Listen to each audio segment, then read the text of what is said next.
आज आप यहाँ पे देख रहे हैं फोटो शिला कृष्णदास कविराज गोस्वामी का। महान आचार्य हैं और ये कौन सी मंजरी है मुझे याद नहीं आ रहा है तो कोई मंजरी स्वरूप है, लेकिन इनका नाम मुझे याद नहीं है। आपको याद है? मुझे भी याद नहीं है, लेकिन कमल मंजरी ना, कमल मंजरी नहीं, लेकिन इनका स्वरूप मंजरी स्वरूप है गोलोक में। और यहाँ पे वह कृष्णदास कविराज गोस्वामी के रूप में अवतरित हुए थे। महान भक्त थे और किस प्रकार से उनको वृंदावन धाम वास प्राप्त हुआ, कैसे नित्यानंद प्रभु की कृपा हुई, क्यों प्राप्त हुई, इसके बारे में चर्चा हम आज सुनने वाले हैं। तो आप लोग देखिए, आप लोगों को फाइल आ गई होगी और आप लोग देखिए जैसे यहाँ पे प्रस्तुत है। और एक सुन, रिपीट मत कीजिएगा। और एक सुन तार कृपार महिमा, अधम जीवेर चढ़ाईला ऊर्ध्व सीमा। कौन कह रहे हैं? कृष्णदास कविराज गोस्वामी कह रहे हैं कि अब एक और तार कृपार महिमा सुनो, मतलब नित्यानंद प्रभु की एक और महिमा सुनो, उनकी कृपा की महिमा सुनो, जिसकी वजह से एक अधम जीव को भी ऊर्ध्व सीमा, एकदम उच्चतर गति प्राप्त हुई। हम लोगों ने सुना था ना कि नित्यानंद प्रभु की कृपा से राधा कृष्ण के चरणों की प्राप्ति होती है, तो उसको आज हम देखने वाले हैं। You still don't have the file? Shri Chaitanya Charitamrita group में उसको भी ज्वाइन कीजिए। कहाँ है वो? टेलीग्राम पे है। जोड़ लीजिए इनको। रुकिए, हम भेज देते हैं भागवत अध्यापन पे, नहीं तो परेशान रहेंगे वक्त। रुक जाइए, ये चेतन चरितामृत की क्लास है ना, तो इसलिए इसमें भेज रहा हूं। आ गया? ठीक, आ गया? भागवत अध्यापन पे भी आ गया। ओके। वेद गुह्य कथा ए अयोग्य कहिते, तथापि कहिय तारा कृपा प्रकाशिते। ये जो कथा मैं कहने वाला हूं, कृष्णदास कविराज गोस्वामी कह रहे हैं, ये वेद से भी गुह्य है और इसे कहना उचित नहीं है। फिर भी मैं कह रहा हूं, तथापि कहिए, फिर भी मैं कह रहा हूं, तार कृपा प्रकाशित है, यानी कि इससे नित्यानंद प्रभु की कृपा प्रकाशित होगी, इसलिए मैं कह रहा हूं। कह रहे हैं रत्न रेखा मंजरी और कस्तूरी मंजरी, और दूसरे डिवोटी कह रहे हैं कुसुम मंजरी। तो आप लोग आपस में झगड़ा करके डिसाइड कर लो कौन है। कस्तूरी मंजरी, ठीक है। तो कस्तूरी मंजरी उनका नाम है नित्य लीला में। रत्न रेखा भी है, ठीक है। सब सिद्ध पुरुष यहाँ पे मुझे बता रहे हैं। मुझे पता है, गौर गणों देश दीपिका में बताया होगा। उल्लास। तो फिर अगर मान लीजिए कोई प्रश्न करे, अरे भाई अयोग्य है, वे से गोई है, तो क्या क्यों रहे हो? तो कह रहे हैं उल्लास ऊपरी लेखो तुम्हारा प्रसाद, नित्यानंद प्रभु मोरा क्षम अपराध। मुझे इतना उल्लास हो रहा है बोलने में, मतलब कृष्णदास कविराज गोस्वामी कह रहे हैं मुझे बहुत उत्सुकता हो रही। उल्लास ऊपरी, ऊपरी मतलब सबसे ऊंचा, बहुत अधिक उल्लास हो रहा है। लिखो तुम्हारा प्रसाद, मैं आपकी कृपा के बारे में लिख रहा हूं मतलब पूरी दुनिया जो पढ़ेगी, जो भी पढ़ेगा उसे नित्यानंद प्रभु की कृपा के बारे में मालूम चल जाएगा। तो कह रहे हैं नित्यानंद प्रभु मेरा क्षमा अपराध। अपराध तो है नहीं, लेकिन कह रहे हैं भाव में, दैन्यता में कह रहे हैं कि मेरा अपराध आप क्षमा कीजिए। अवधूत गोसाई एक भृत्य प्रेम धाम, मीना केतन रामदास हय तार नाम। अवधूत गोसाई है स्वयं श्री नित्यानंद प्रभु। एक भृत्य प्रेम धाम, उनके भृत्य एक सेवक हैं जो प्रेम धाम है, मतलब वह है प्रेम के अबोर्ड है, प्रेम के निवास स्थान है, भगवत प्रेमी भक्त है। उनका नाम है मीना केतन रामदास। बलराम जी के संग 12 गोपाल गोलोक में रहते। 12 मतलब 12 गोपाल। वो जब चैतन्य महाप्रभु की लीला में आते हैं तो उनमें से एक गोपाल है मीना केतन रामदास। ये लोग कृष्ण प्रेम में पागल रहते थे हमेशा, तो इसीलिए कह रहे हैं एक भृत्य प्रेम धाम, ठीक है।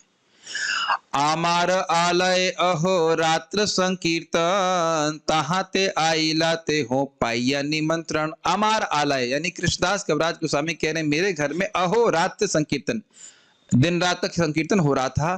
तहां ते आइला ते हो पाइया निमंत्रण, और वहां पे वो आए निमंत्रण प्राप्त करके। संकीर्तन होता है तो भक्तों को बुलाते ही हैं। महाप्रेम मयति हो वसीला अंगने, अंगने सकल वैष्णव तार वंदीला चरणे। मैं समझता हूं बंगला तो ग्रहण करने लग गए होंगे अब। महाप्रेममय, वे महाप्रेममय थे। कौन? मीना केतन रामदास जी। तीहों वसीला आंगन, और उस आंगन में वो बैठे। सकल वैष्णव तार वंदीला चरण, सारे वैष्णव उनके चरण की वंदना करने लगे। लेकिन उनका बर्ताव थोड़ा अजीब सा था, देखिए जरा। नमस्कार करी ते कार ऊपर ते चढ़े, प्रेम कारे वंशी मारे कहा के चापाड़े। जो उनको नमस्कार करता था उसके ऊपर चढ़ जाते थे वो। अरे भाई है कि नहीं? कोई मान लीजिए आप किसी को नमस्कार करें वो आपके ऊपर चढ़ जाए तो आप बड़ा अनकंफर्टेबल फील करेंगे, ये क्या कर रहे हैं भाई?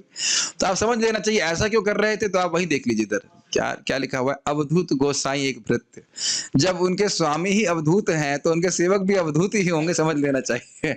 नित्यानंद प्रभु भी अद्भुत है, अवधूत है, कोई नियम तो पालन करते नहीं है। और प्रेम धाम, ये सब कुछ उनके प्रेम के कारण हो रहा था। तो कोई भी नमस्कार करता तो मीनकेंद्र रामदास उनके ऊपर चढ़ जाते। या प्रेम करे वंशी मारे, जो वंशी उनके पास थी डंडी तो उससे मारते थे उसे, और उसे क्या होता था, प्रेम मिल जाता था लोगों को, ठीक है। कहा के चपाड़े, और कोई थप्पड़ मारता था। इस संबंध में छोटा सा घटना चैतन्य चरितामृत की भी है। जगन्नाथ रथ यात्रा में महाप्रभु नृत्य कर रहे हैं और उनको घेर करके उनके पार्षद बैठे हुए मतलब नृत्य कर रहे हैं, और वहां पे प्रताप रुद्र उनका नृत्य देखना चाहते थे। तो प्रताप रुद्र के असिस्टेंट हुए हरिचंदन जी, मतलब राजा के असिस्टेंट। तो वह श्रीवास ठाकुर जी आगे खड़े हैं उनके, और वह महाप्रभु का नृत्य देख रहे हैं। तो श्रीवास ठाकुर जी को बोल रहे हैं, ए हटो साइड से, साइड हटो, साइड हटो। तो एक बार दो बार तो श्रीवास ठाकुर जी ने तो सहन कर लिया, फिर घूमे और जोर से झापड़ मारा हरिचंदन जी को। तो उसको भी गुस्सा आ गया, अरे हमको झापड़ मारता है, मैं राजा का सेक्रेटरी हूँ। तो प्रताप रुद्र जी कहते हैं, आज तुम्हारा जीवन धन्य हो गया, तुम्हें श्रीवास ठाकुर जी का हाथ का स्पर्श प्राप्त हो गया। महान वैष्णव का ऐसा शक्ति है कि स्पर्श मात्र से व्यक्ति को कृष्ण प्रेम दे सकते हैं। ऐसे ही द्वादश गोपालों में से एक है अभिराम, राम अभिराम उनका नाम भी है। वह भी नित्यानंद प्रभु के पार्षद हैं, और वह भी ऐसे करते थे। किसी को क्या था उनके पास, चाबुक था, वो चाबुक एक बार मार देते थे तो उसे कृष्ण, हाँ जय मंगल चाबुक था, और उसे कृष्ण प्रेम प्राप्त हो जाता था। तो ये सब लोग नियम के चक्कर में नहीं है कि साधना करो, श्रद्धा और साधु संग सब कुछ ले, चाबुक मारा कृष्ण प्रेम प्राप्त। वो चाबुक है लेकिन मारने वाला नहीं है, ठीक है, ठीक है। ये नयन देखिते अश्रु होए मने यार, से नेत्र अविच्छन वही अश्रुधार। जरा थोड़ा उसका अनुवाद पढ़िए, गलत नहीं बोलना चाहते। ये नयन देखिते, जब कोई मीन केतन रामदास की आंखें देखता तो उसके नेत्रों से भी स्वतः अश्रु बहते लगते। तो क्योंकि मीन केतन रामदास के नेत्रों से अश्रु की धारा निरंतर बहती रहती। तो जो उनके नयनों को देखते देखते लगातार उनकी आंखों से प्रेम अश्रु बह रहे थे, और उनको देख करके वह भी विह्वल हो जाते। इस प्रकार का प्रेम मीना केतन रामदास जी का था। ध्यान दीजिएगा कि उनकी बात सुन करके ही हम पवित्र हो रहे हैं, नहीं तो क्या हम अभी मीना केतन रामदास जी का स्मरण करते कभी? इसलिए इतने सारे वैष्णवों का नाम चैतन्य चरितामृत में रखा गया। जब आप पढ़ेंगे बहुत सारे वैष्णवों का नाम, जब वर्णन आएगा कि ये शाखा वो शाखा, ये शाखा महाप्रभु की, ये शाखा वो शाखा, सबके नाम रखे जा रहे हैं। प्राय सबके, सबके तो संभव नहीं है। कबू को न अंगे देखी पुलक कदम, एक अंगे जाए तार और अंगे कंप। अनुवाद पढ़िए। कभी उनके शरीर के कुछ भागों में कदम फूलों के समान आनंद का उभार दृष्टिगत होता, और कभी शरीर का एक अंग जड़ हो जाता जबकि दूसरा अंग कांपने लगता था। अब एक ये बहुत महत्वपूर्ण बात है, मैं यहाँ तो नहीं दिखा पा रहा हूँ। कदम फ्लावर, कदम फ्लावर कैसा होता है, ये एक सेकेंड दिखा देता हूँ। यस, तो कदम फ्लावर ऐसा होता है। ऐसा मतलब हम जूम पे दिखा दे रहे हैं, बाकी लोग नेट पे सर्च कर लीजिएगा कैसा होता है। एक सेकेंड, यस दिख गया कदम फ्लावर कैसा होता है, समझ रहे हैं ना? इसमें बहुत सारे कांटे कांटे कांटे से दिखाई पड़ रहे हैं। इस प्रकार से उनका शरीर में नित्य ही जो उनके बाल थे, रोम को रोम कह सकते हैं, रोम कूप नहीं कहते, रोम क्या कहते हैं, रोम ही कहते हैं ना, रोम उनका रोमांचित रहता था। तो अब ये उपमा मैं दिखाना भूल गया, ध्यान से नहीं रहा, लेकिन आप समझ सकते हैं कि कदम का फूल किस प्रकार का होता है। और उनके जो प्रेम के कारण मीना केतन रामदास के जो रोम हमेशा वो रोमांचित रहते थे। किसी किसी अंग में रोम था और किसी अंग में कंपन हुआ करता था। ये ध्यान देना होगा कि इसको हमें इमिटेट नहीं करना है। नित्यानंद बोली जबे करे न हुंकार, तहां देखी लोके रहे महा चमत्कार। जब वो नित्यानंद बोल करके हुंकार करते तो उसको देखकर अन्य लोग बड़े चमत्कृत हो जाते। ठीक है, गुणार्णव मिश्र नामे एक विप्र आर, श्रीमूर्ति निकटे ते हो करे सेवा कार्य। गुणार्णव मिश्र नाम के एक ब्राह्मण थे और वह भगवान की श्री विग्रह की सेवा कर रहे थे। अंगने आसिया ते हो ना कैले संभाष, तहां देखी क्रुद्ध होया बोले रामदास। अंगने आसिया ते हो, आंगन में आकर आए हुए थे। कौन आए हुए थे? मीना कीर्तन रामदास। न कैला संभाष, उनसे संभाषण नहीं किया। किसने? गुणार्णव मिश्र ने। स्वागत भी नहीं किया, देखा भी नहीं। ये नियम है कि अगर पुजारी पूजा कर रहे हैं और कोई भक्त आते हैं मंदिर में, तो पूजा रोक करके भी उनको स्वागत करना चाहिए। स्वाभाविक सी बात है कि हमारे मंदिर में संभव नहीं है, नहीं तो पूजा ही नहीं हो पाएगी, कितने लोग आते हैं। लेकिन अन्य भक्तों को फिर स्वागत करना चाहिए। कहने का अर्थ है कि और कोई व्यक्ति अगर किसी भक्त के, जो भक्त आ रहे हैं, उनका स्वागत नहीं कर पा रहा है, तो पुजारी को पूजा रोक करके सेवा करनी चाहिए। और यहाँ तो इतने महान प्रेमी भक्त आए और उनका स्वागत भी नहीं किया। क्यों नहीं किया, उसको भी हम सीखेंगे। तहां देखी क्रुद्ध हैया बले रामदास, तो यह देख करके कि मुझसे संभाषण भी नहीं किया, रामदास जी क्रोधित हो गए। अब आप ये मत सोचिएगा कि रामदास जी को स्वयं कहीं सम्मान की अपेक्षा थी। ये मत सोचिएगा कि आए और कहा, किसी होता ना कभी कभी कोई डोनर होता है बहुत बड़ा, कहता है हम डोनर हैं इतने बड़े और तुमने हमें बैठने की सीट भी नहीं दी। तो वो तो है, गलत बात देना चाहिए, लेकिन बात यह है कि रामदास जी को स्वयं अपने सम्मान की अपेक्षा नहीं थी। वो क्यों क्रोधित हुए, जरा आप देखिएगा। एता द्वितीय सुत रोमहर्षण, बलदेव देखिए न कैला प्रत्युद्गम। तो क्या कहे क्रोधित होकर के रामदास जी, ये देखो दूसरा रोमहर्षण यहाँ पे आ गया। अब भागवतम समझ में आना चाहिए, तब आप इसको अप्रिशिएट कर पाएंगे, इसलिए हम अभी पास टाइम को बताएंगे। वहां पे जिसने बलदेव जी को, बलराम जी को देख करके सम्मान पूर्वक को उठा नहीं था, तो ये श्री रामदास जी कह रहे हैं। अब आप एक फोटो देख रहे हैं यहाँ पे, क्या आपको बलराम जी दिख रहे हैं इसमें? क्या आपको रोमहर्षण दिख रहे हैं जो व्यासासन पे बैठे हुए हैं? तो हुआ ये था कि जब, ये बड़ी रोचक घटना है, जब दुर्योधन और अर्जुन भगवान के पास आए, भगवान कृष्ण के पास आए कि युद्ध होने वाला है, हमें आपकी सहायता चाहिए। तो भगवान कृष्ण ने, आप जानते हो, अपनी सेना दुर्योधन को दे दी और स्वयं निहत्थे होकर के वह अर्जुन की तरफ से चले गए। तो वह बलराम जी के पास गए, तो बलराम जी ने कहा नहीं भाई, युद्ध तो हमारे संबंधियों में हो रहा है, तो हम किसी के भाग नहीं लेंगे। तो उस लिए युद्ध में ना भाग लेने के लिए वो तीर्थ भ्रमण का बहाना लेकर चल पड़े। तो यहाँ पे वो पहुंचते हैं, जहां तक मैं समझता हूँ नैमिषारण्य में घटना हुई थी। तो नैमिषारण्य जब वो पहुंचते हैं, तो वहां पे रोमहर्षण जी भागवत कह रहे थे। भागवत नहीं कह रहे थे, क्षमा कीजिएगा, पुराण की कथा कह रहे थे, इतिहास पुराण इत्यादि बोल रहे थे। और वह बलराम जी को देखकर उठे नहीं थे, सम्मान नहीं किया। तो बलराम जी ने तृण से मार दिया उसको। तृण से कैसे मार सकता है, इसको समझने के लिए आपको क्या उपयोग करना पड़ेगा? लॉजिक को डस्टबिन में डालना पड़ेगा। बलराम जी समर्थ है, वो कुछ भी कर सकते हैं। तो उन्हीं के अंश के अंश शेषनाग उनके सर पे पृथ्वी रखी, उन्हें पता नहीं कहाँ पृथ्वी है। तो किसी में भी कोई भी शक्ति रख सकते। तो आप देख रहे हैं, तृण से मार दिया उन्होंने रोमहर्षण को। दिख रहा है आपको तृण? बहुत छोटा दिख रहा, तृण से मार दिया। फिर ऋषियों ने कहा, क्या कर दिया आपने? इसको तो हमने आशीर्वाद दिया था कि ये उसको लंबी आयु प्राप्त होगी। तो बलराम जी ने कहा ठीक है, तो जिंदा कर दो उसको। तो ऐसा बलराम जी कर सकते हैं, तृण से मार भी सकते हैं और फिर इच्छा से जागृत भी कर सकते हैं। तो कहते हैं नहीं, अब आपकी इच्छा ये है कि उसको मृत्यु प्राप्त हो, तो कोई बात नहीं, मृत्यु प्राप्त हो, आपकी बात नहीं कटनी चाहिए, लेकिन आपको सेवा कीजिए। तो उन्होंने फिर इसके बाद क्या नाम था उसका, लंबी लाल दाढ़ी वाला असुर था। आजकल लोग वैसी दाढ़ी रखते, तो वही असुर का नाम याद आता है मुझे। याद आ रहा है, एक असुर था, उसका बड़ा सुंदर फोटो है। असुर है वो, लाल दाढ़ी वाला था, तांबे जैसी, और ऊपर से आता था, वो गंदा का जो भी यज्ञ करते थे ऋषिगण, उसको गंदा करता था। तो बलराम जी उसको मारे थे, इसका नाम याद नहीं आ रहा है। कृष्णा बुक तो कोई पढ़ ही नहीं रहा है लगता है। पढ़ रहे हैं, नहीं पढ़ रहे हैं। हाँ, भौमासुर नहीं, वो तो कृष्ण ने मारा था, याद नहीं आ रहा। द्विविद, हाँ तुक्के मारिए। द्विविद तो गोरिल्ला था।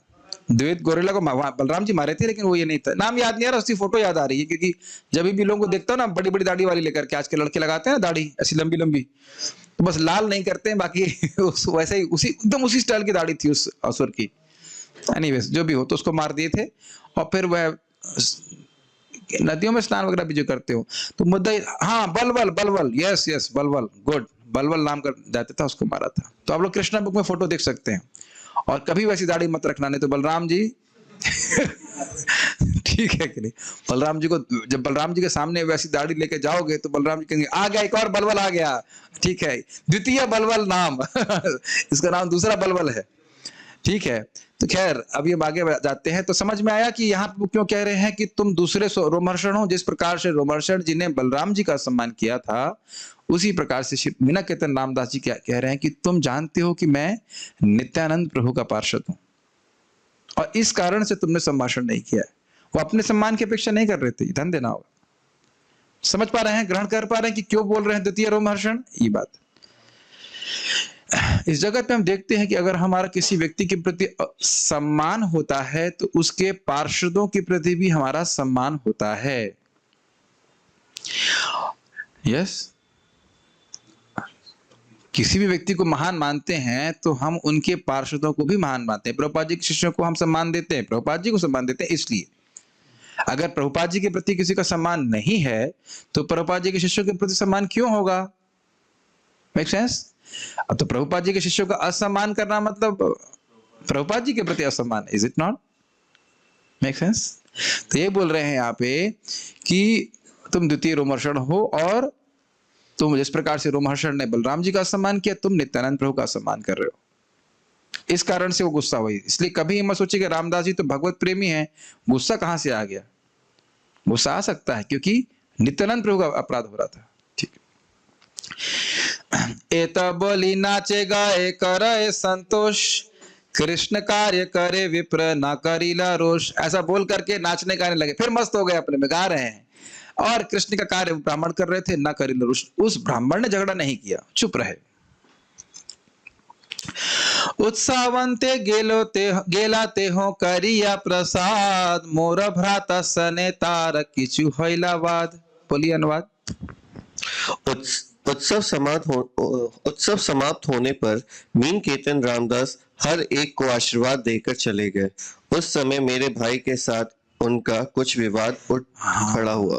तो देख रहे हैं आप एक बहुत इंपॉर्टेंट बात कि जो विप्र थे, क्या नाम है इनका, गुणार्णव मिश्र, भले ही मीना कीर्तन रामदास गुस्सा हुए लेकिन वह कुछ उल्टा बोले नहीं, तो उन्हें कुछ ना प्रॉब्लम नहीं हुआ।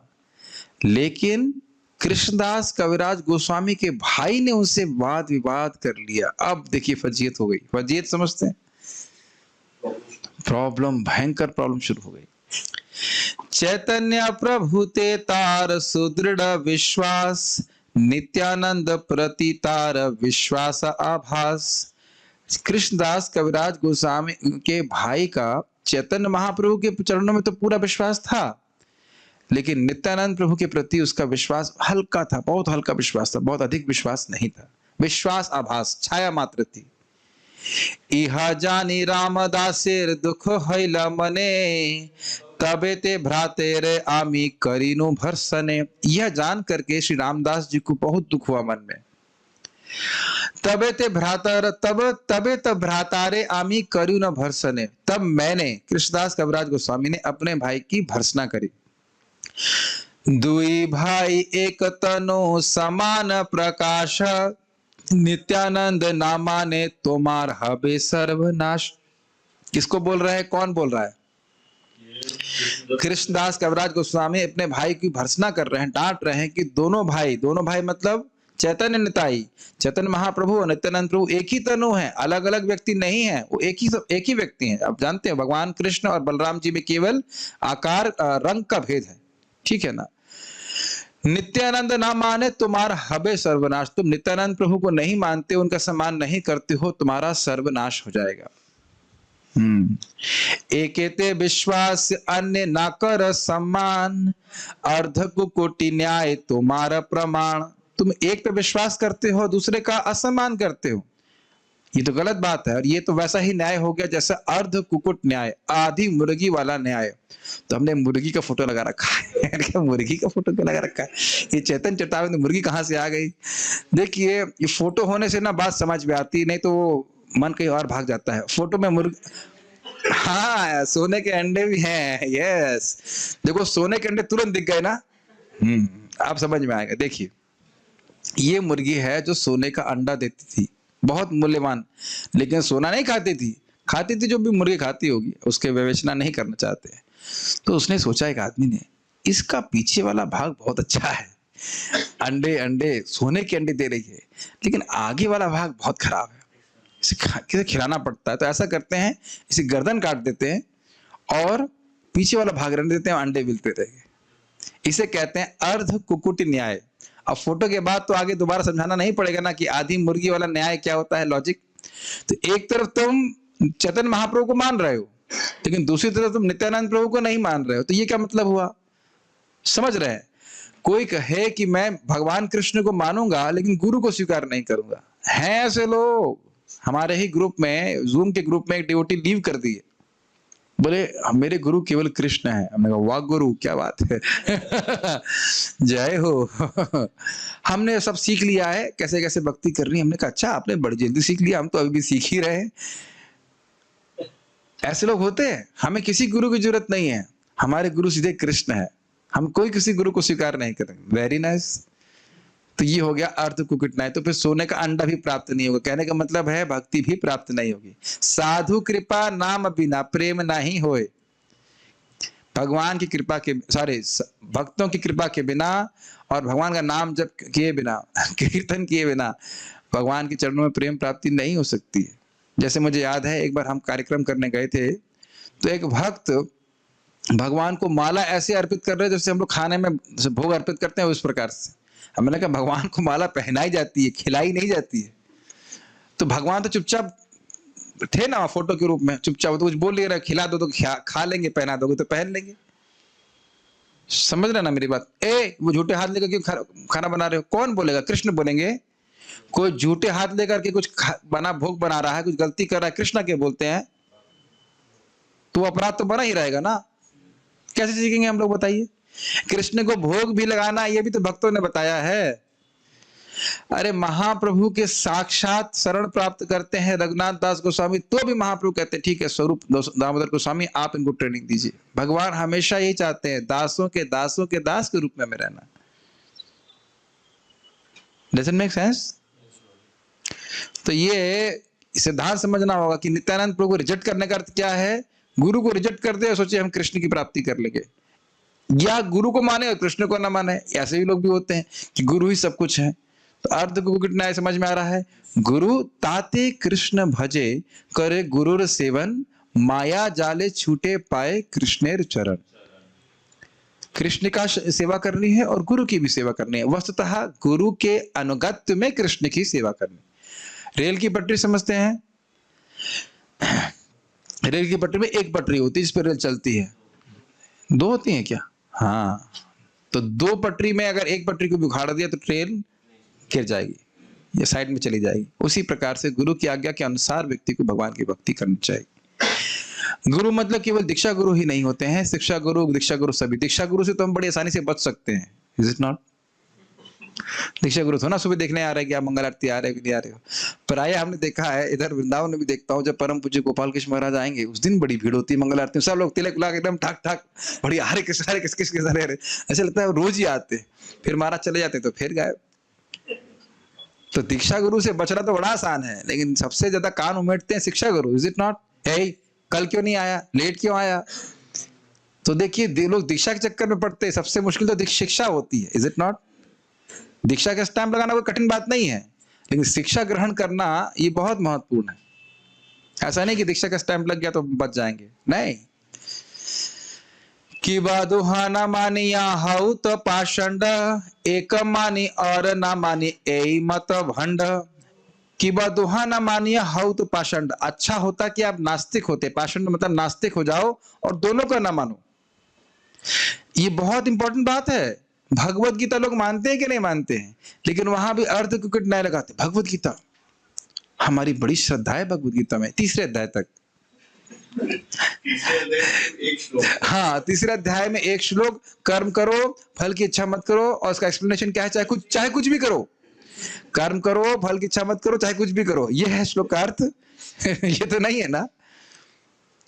ये मैंने देखा इस प्रकार से। तो बड़े बड़े फिलोसफर का इस प्रकार की भावना, जैसे भगवान कहते हैं कि मेरी शरण में आओ, कृष्ण की शरण में मत जाओ, कृष्ण के अंदर जो अव्यक्त है उसकी शरण में जाओ। तो बोल रहे हैं कृष्ण ऐसा, तो आप समझ रहे हैं कृष्ण की बात को यथावत नहीं स्वीकार करना तो उससे अच्छा तो यह होता तो तुम कह देते कि भगवत गीता तुम नहीं मानते। मान भी रहे हो और नहीं भी मान रहे हो, ये कैसी बात हुई?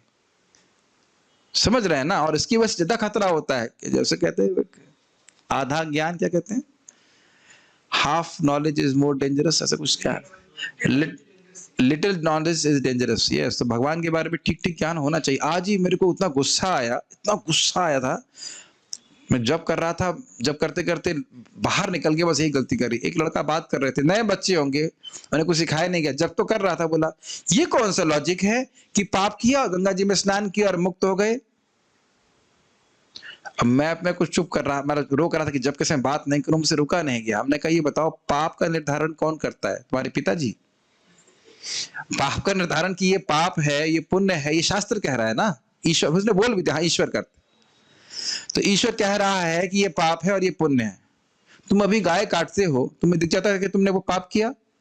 कैसे मालूम करते हो कि पाप है? ये शास्त्र के आधार पर। और कुछ लगता है कुछ हुआ? कुछ भी नहीं, उसका पेमेंट तो बाद में होगा। और अगर गंगा जी में स्नान करते हो तो शास्त्र क्या कहता है? गंगा जी के स्पर्श मात्र से आध्यात्मिक जल है, व्यक्ति के सारे पाप धुल जाते हैं। तो तुम ये नहीं कह सकते कि ये खाली जल मात्र है। तुम्हारे मानो तो जल, मानो तो पानी, सॉरी मानो तो गंगा, मानो तो पानी। मुझे इतने क्रोध आ रहा था, हम लोग गंगा जी में स्नान कर रहे थे इलाहाबाद में, और लोग ऐसी बातें बोल रहे थे। हमारा एक भक्त बोल रहा था, मैं कुछ बोल नहीं पाया उसको, मानो तो गंगा, मानो तो पानी। तेरे मानने से होता सब कुछ? ब्रह्मा जी हो तो, जो शास्त्र का वचन में वो सत्य है ना। गाय का गोबर पवित्र है, वही अर्ध कुकटने वाले सा, गाय का गोबर पवित्र है तो ब्राह्मण गोबर और पवित्र होगा? नहीं होगा। जो जैसा यथावत शास्त्र में रखा है वैसे स्वीकार करना चाहिए। मैं खाली ये बोल रहा हूं, इस अर्ध कुकट नायन ने भारत में बहुत प्रॉब्लम करी है। वो गीता को तो स्वीकार कर लेते हैं लेकिन उस पूर्णता में नहीं स्वीकार करते। जो अच्छी लगती बातें वो ग्रहण करते हैं और जो अच्छी नहीं लगती वो छोड़ देते हैं। उससे अच्छे वो लोग हैं जो भगवत गीता बिल्कुल नहीं स्वीकार करते, क्योंकि जो ठीक ठीक सुनेंगे तो वो समझ जाएंगे, लेकिन खच्च पच्च जो सुनते हैं वो बहुत हाफ हाफ। हाँ, जो और पहले से धार्मिक है वो तो सोचता है हम जानते हैं, हमें क्या बताओगे तुम? ठीक है ना। एक मानी और न मानी ए मत भंड। तुम इस प्रकार से भंड, भंड को क्या अनुवाद कर रहे हैं यहाँ पे? धोखेबाजी कर रहे हो। हाँ हाँ, कपट, कपट और दंभ कर रहे हो। एक को मान रहे हो, दंभ शब्द बड़ा अच्छा आपने उपयोग किया। हम तो महाप्रभु के भक्त हैं, अच्छा अच्छा, लेकिन नित्यानंद प्रभु को नहीं मानते। समझ गए ना? हम कृष्ण के भक्त हैं, गुरु जी की नहीं सुनेंगे। तुम्हें काय के भक्त हुए तुम? धोखेबाजी हुई। ठीक है। ऐसे श्रील प्रभुपाद जी से कहा एक व्यक्ति ने, प्रभुपाद मैं आपको मानता हूं लेकिन जीबीसी को नहीं मानता।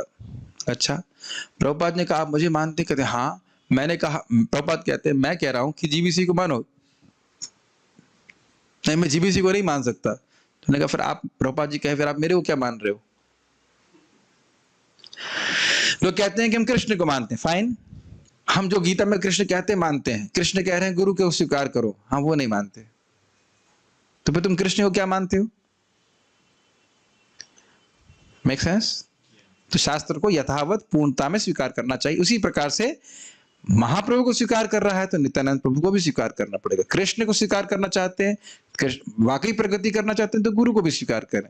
और प्राय लोगों को लगता जरूर है कि गुरु जो है वह बहुत कठोर है या कुछ है, लेकिन वो कठोर वठोर कुछ भी नहीं है। वो वैद्य की तरह कह रहे हैं कि सुबह उठो, नाम जप करो, भक्ति करो, हमारे कल्याण के लिए। उनके कल्याण के लिए कुछ भी नहीं है। ऐसा नहीं कि वह उनका कल्याण हो जाएगा हम अगर भक्ति कर रहे हैं तो। उनका कल्याण तो पहले से होके रखा हुआ है, वो हमारे कल्याण के लिए बता रहे हैं। कोई हमको रास्ता बता रहा है जंगल में फंसे हुए व्यक्ति को, तो वो कृपा कर रहा है कि जप करिए, भक्ति करिए। लेकिन लोग वैष्णव को ही दुश्मन मान बैठते हैं। क्यों हमको बता रहे हैं मंगल आरती के लिए, क्यों बोले जप करने के लिए? मुझे पता है कि कुछ एक आध तो स्टूडेंट मेरे फोन उठाना भी छोड़ दिए हैं क्योंकि फोन ही नहीं उठाते, जानते कि क्या पूछेंगे। और वो जानते हैं कि जो मैं बोलूंगा वो सही है और जो कर रहे हैं वो गलत है, ये भी जानते हो। भोगों में पड़े हैं वो गलत है और भक्ति करना सही है वो जानते हैं, लेकिन एक भक्त से मजाक कर रहा था मैं कि आपका नाम क्या अनंत निद्रा देव हो गया है? आपकी निद्रा टूट ही नहीं रही है, सुबह उठते ही नहीं मंगल आरती में। प्रभु जी आपने मुझ जैसे पतित जीव को छोड़ा नहीं, बहुत बहुत धन्यवाद, लेकिन मंगल आरती नहीं आया वो। तो ऐसी बातें बोलने से क्या फायदा है बताइए? हम खाली नम्रता का स्वांग रच रहे हैं। अरे कुछ करो ना। जैसे परम पूज्य गौर कृष्ण महाराज बोलते थे, अरे यहाँ पे हम गिर जाते हैं तो तुरंत उठते हैं ना, मट्टी उट्टी झाड़ लेते, कोई किसी मालूम नहीं चले कि हम गिर गए। बड़ा अच्छा उदाहरण है ना। यहाँ गिरते हैं तो तुरंत मट्टी झाड़ते हैं अपनी, और को कहो भाई आप भक्ति करो, नहीं प्रभु जी हम तो पतित हैं, हम तो गिरे हुए हैं। अरे तो गिरे हो तो उठो, मट्टी झाड़ो। तो स्वांग नहीं करना चाहिए, धम्म नहीं करना चाहिए। तो एक व्यक्ति अगर कृष्ण को मान रहा है या महाप्रभु को मान रहा है तो उसे नित्यानंद प्रभु को ही मानना चाहिए, नहीं तो वो केवल दाम्भिक है। ठीक है। अरे इसी संबंध में भागवत में भी यही बात आती है कि कोई व्यक्ति भगवान के विग्रह की पूजा कर रहा है लेकिन अन्यों का सम्मान नहीं करता तो वह भी दाम्भिक ही है, क्योंकि अन्यों में, वह जीवों में भगवान की स्थिति को नहीं देख पा रहा है। अब इसको बड़ा थोड़ा समझ लेना चाहिए। दम्भ मैं कहना चाह रहा हूं कि देखिए, मान लीजिए कोई नया डिवोटी है तो उसे कम से कम यह तो स्वीकार करना चाहिए कि मैं नया डिवोटी हूं, तो उसे सिखाया जा सकता है। लेकिन अगर सोचे कि नहीं मैं तो परमहंस हूं, हिमालय से आया हूं आप लोग के उद्धार के लिए, तो फिर उसका कुछ नहीं कह सकता है। Does it make sense? भाई कनिष्ठ होना कोई बड़ा अपराध थोड़ी ना है। कनिष्ठ अधिकारी सब लोग कनिष्ठ से शुरू करते, लेकिन यह तो सुनो कि हमें अपने सीनियर भक्तों की बात सुननी है। अगर वो शास्त्र से बोल रहे हैं और वही नहीं सुनोगे तो प्रगति कैसे होगी? प्रभुपाद जी इसको पहले भी बोल चुके हैं कि यही कठिनाई होती है कनिष्ठ की, वह शास्त्र श्रवण करके भक्ति का सच्चा स्टैंडर्ड नहीं सुनना चाहता है। जब सुनेंगे ही नहीं तो मालूम कैसे चलेगा कि हम हैं कहां पे? Very very important. क्रुद्ध होया बंशी भांगी चले रामदास, तत्काले आमार भ्रातार हैल सर्वनाश। क्रुद्ध होकर के अपनी बंशी को तोड़ करके रामदास जी चले गए। अभी आपने थोड़ी देर पहले क्या सुना? उस कीर्तन में रामदास जी सभी पे प्रसाद कृपा कर रहे थे। देखिए, एटीट्यूड की गड़बड़ होने से सारा गड़बड़ हो गया। सिद्धांत नहीं समझने के कारण कितनी बड़ी दोष प्राप्त हो गया। तत्काल तुरंत ही उनके भाई का सर्वनाश हो गया। भक्ति से वे च्युत हो गए। एत कहिला तार सेवक प्रभाव, आर एक कही तार दयार स्वभाव। तो कह रहे हैं यहां पे मैंने तार मतलब नित्यानंद प्रभु के सेवक के प्रभाव को बताया, मीना कीर्तन रामदास जी की। अब मैं उनकी दया के स्वभाव को बता रहा हूं। किनकी दया के स्वभाव को? नित्यानंद प्रभु की। कैसे दया प्राप्त होती है? भाई के भर्सनु मुई लैया ए गुण, से रात्रे प्रभु मोरे दिला दर्शन। समझ में आया? मैंने अपने भाई को डांटा, केवल इस गुण को लिया श्री नित्यानंद प्रभु ने। देखिए, और कुछ नहीं कह रहे, मेरे अंदर और कोई गुण नहीं था, केवल एक गुण कि नित्यानंद में उनकी श्रद्धा थी। किसकी? कृष्णदास कविराज गोस्वामी की। और उन्होंने अपने भाई को डांटा, इस गुण को पकड़ लिया नित्यानंद प्रभु ने, और रात्र में प्रभु ने मुझे दर्शन दिया। प्रभु यहाँ पे मतलब नित्यानंद प्रभु ने दर्शन दिया। नेहाटी निकटे जामटपुर नामे ग्राम, तहा स्वप्ने देखा दिला नित्यानंद राम। अनुवाद पढ़िए जरा इसका। नौहाटी के निकटवर्ती जामटपुर गांव में नित्यानंद प्रभु ने मुझे स्वप्न में दर्शन दिया। ये है नित्यानंद प्रभु श्रील कृष्णदास कविराज गोस्वामी को दर्शन दे रहे हैं। और दर्शन में उनको देखिए कितना सुंदर रूप से है, और उनकी छड़ी का रंग क्या है? लाल। ये सब बातें श्लोक में आएंगी, इसलिए पहले ही बोल दे रहा हूं।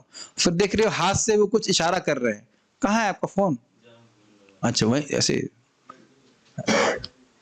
ऐसा फोटो डालने का उद्देश्य यही है कि आप लोग देखें उसमें। तो वो देख रहे हैं कि वहां जाओ, मतलब उधर नहीं, या फोटो में आप देख रहे हैं उधर दिशा दिखा रहे हैं कि मान लो तुम वृंदावन जाओ, ऐसे दिशा में दिखा रहे हैं। और इस प्रकार से, और उनके पार्षद भी दिख रहे हैं आपको। देख रहे हैं कुछ पार्षद जो है बिगुल बजा रहे हैं, भैंस का क्या कहते सींग बजा रहे हैं, सब ग्वाल बाल के रूप में इस प्रकार से है। और कृष्णदास कविराज गोस्वामी दिख रहे हैं आपको। हाँ, मेरा फोन उपयोग कर सकते हैं किसी को चाहिए तो।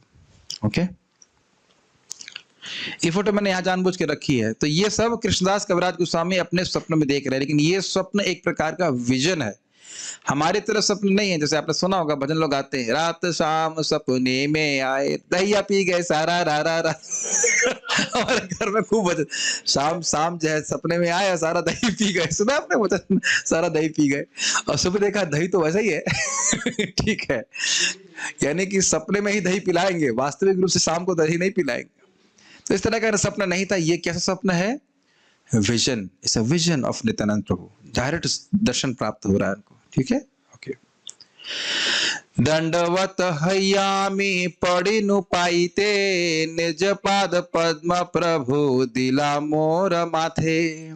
मैं उनके सामने दंडवत हुआ। कहाँ हो रहा है? सब स्वप्न में चल रहा है। कृष्णदास गविराज गोस्वामी नित्यानंद प्रभु को स्वप्न में दंडवत कर रहे हैं, और जब उन्होंने दंडवत किया तो अपने पाद पद्म, अपने चरण कमल को नित्यानंद प्रभु ने उनके सर के ऊपर रख दिया। क्या गुण देख करके? अपने प्रति विशेष श्रद्धा, अपने और चैतन्य महाप्रभु दोनों के प्रति विशेष श्रद्धा के कारण, केवल यही गुण देख करके कि उन्होंने अपने भाई को डांटा था। उठा उठा बोली मोरे बोले बार बार, उठी तारा रूप देखी है नु चमत्कार। उठो उठो, वो बार बार बोल रहे थे, और जब उठा मैं तो मैंने उनके चमत्कारिक रूप को देखा। अब उनके रूप का वर्णन कर रहे हैं। श्याम चिक कण कांति प्रकांड शरीरा, साक्षात कंदर्प यैछे महामल्ल वीर। बोलिए अनुवाद। उनका रंग चिकना श्यामल वर्ण का था। वे अपने लंबे बलिष्ठ वीर जैसे शारीरिक आकार के कारण साक्षात कामदेव जैसे लग रहे थे। सुबलित हस्त पद कमल नयाना, पट्ट वस्त्र शिरे पट्ट वस्त्र परिधाना। बढ़िए। उनके हाथ, बाएं तथा पांव अत्यंत सुंदर थे और उनकी आंखें कमल के फूलों जैसी थी। वे रेशमी वस्त्र पहने थे और उनके सिर पर रेशमी पगड़ी थी। सुवर्ण कुंडल कर्णे स्वर्णांगद बाला, पायते नुपुर बाजे कंठे पुष्पमाला। कितना सुंदर है ये पाया। हाँ। वे कानों में सोने के कुंडल पहने हुए थे और उनके बाजूबंद तथा कंगन सोने के थे। वे अपने पांवों में रुंझुन करती पायल तथा अपने गले में फूलों की माला धारण किए हुए थे। इसे आप फोटो देखिए, गले में माला दिख रही है, पांव में आपको पायल दिख रही है नित्यानंद प्रभु के। ओके, और बड़े स्ट्रांग दिख रहे हैं आपको, श्याम वर्ण दिख रहा है। यस, ये इंटरेस्टिंग बात है। नित्यानंद प्रभु तो प्राय गोरे प्रस्तुत होते हैं, यहाँ पे श्याम वर्ण में दिख रहे हैं। तो जो भी हो, अब जैसा लिखा है वैसा ही है। चिक्कन, चिक्कन समझ रहे हैं? चिकना और बहुत मतलब चमकदार, इस प्रकार के, स्मूथ कह सकते हैं। जैसे मैंने, अगर मैं गलत उदाहरण नहीं दे रहा हूं, सर्प की स्किन एकदम चमकदार होती है, स्मूथ होती है। ऐसा उदाहरण दिया जाता है कि कृष्ण के हाथ जो है एकदम एक जगह से, कृष्ण के हाथों को सर्प से वो दी जा रही है, मतलब उपमा दी जा रही है। एकदम भगवान की जो स्किन एकदम चिकनी है और चमकदार है, एकदम गोल गोल वर्तु हाथ है। चंदन लेपित अंग तिलक सुठा, मत गज जिनी मद मंथर पयान। थोड़ा पढ़िए इसका अनुवाद। उनका शरीर चंदन से लेपित था और वे तिलक से सुशोभित हो रहे थे। उनकी चाल मत हाथी को लग जाने वाली थी। क्यों थी? क्योंकि भगवत प्रेम में वह पूरित थे, मस्त थे। कोटि चंद्र जिनी मुख उज्ज्वल वर्ण, दाडिंब बीज समदंत तांबूल चर्वण। कोटि चंद्र जिनी, करोड़ों करोड़ों चंद्रमाओं की आभा को भी जीतने वाले उनके मुख की उज्जवल आभा थी। दाडिंब बीज, दाडिंब बीज क्या होता है? अनार के बीज। हाँ, अनार के बीज के समान उनके दांत थे, और वह तांबुल चर्वण करते। तांबुल मतलब पान। अरे पान भी खाते थे, लेकिन समझना चाहिए इसमें तंबाकू नहीं होता था, मतलब वो दिव्य पान था। अब स्वाभाविक सी बात है कि उनके दांतों को अनार के बीज से क्यों कंपेयर कर रहे हैं? अनार के बीज अंदर से कैसा होता है? व्हाइट, और बाहर से कैसा होता है? लाल। तो भगवान के दांत तो व्हाइट थे, लेकिन क्योंकि तांबुल चबा रहे हैं तो इसलिए लाल लाल प्रस्तुत हो रहा है। ये हो सकता है। और एक और भी कारण मेरे को समझ में आ रहा है कि क्योंकि होठ लाल लाल है तो उसकी आभा आ रही होगी, इसकी वजह से लाल लाल होते होंगे। बताया जाता है अनार इसलिए बताया जाता है, अनार में जैसे गैप्स नहीं रहता है एक दांत से दूसरे दांत। अच्छा, तो ये कारण है, पता नहीं, मेरी अंडरस्टैंडिंग तो इस प्रकार से, तो कह रहे हैं अनार में कोई गैप नहीं होता है तो इसकी वजह से, तो ये भी कारण हो सकता है। ठीक है, लाल भगवान पे सब लोग बातें, सारी भावना सही। मेरा भाव इस प्रकार का है, आपका भाव, आपकी उत्प्रेक्षा वैसी है, एक आचार्य ये उत्प्रेक्षा करते हैं, एक आचार्य दूसरे अपेक्षा करते हैं। ठीक ऐसे भगवान का ठीक वर्णन ठीक ठीक, कोई बात नहीं। प्रेमे मत अंग डाहिने बामे डोले, कृष्ण कृष्ण बलिया गंभीर बोल बोले।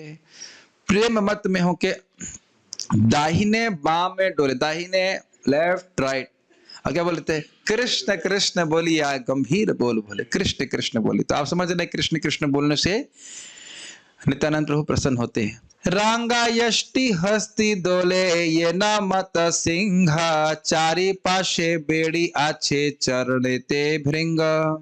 रस का अनुवाद पढ़िए। उनके हाथ में उनकी लाल छड़ी हिल रही थी, जिससे वे मदमत सिंह की तरह लग रहे थे। उनके चरणों के चारों ओर भौरे मंडरा रहे थे। पारिषद गण देखी सब गोप वेशे, कृष्ण कृष्ण कहे सब सप्रेम आवेशे। तो उनके पार्षद गण गोप वेश में दिख रहे थे। आपने फोटो में ध्यान दिया था, फिर से फोटो देख लीजिए एक बार। फोटो में आपको दिख रहे हैं सारे पार्षद गोप वेश में, यस। और फिर सब लोग कृष्ण कृष्ण बोल रहे हैं, प्रेम में, बहुत प्रेम में। कहाँ गए?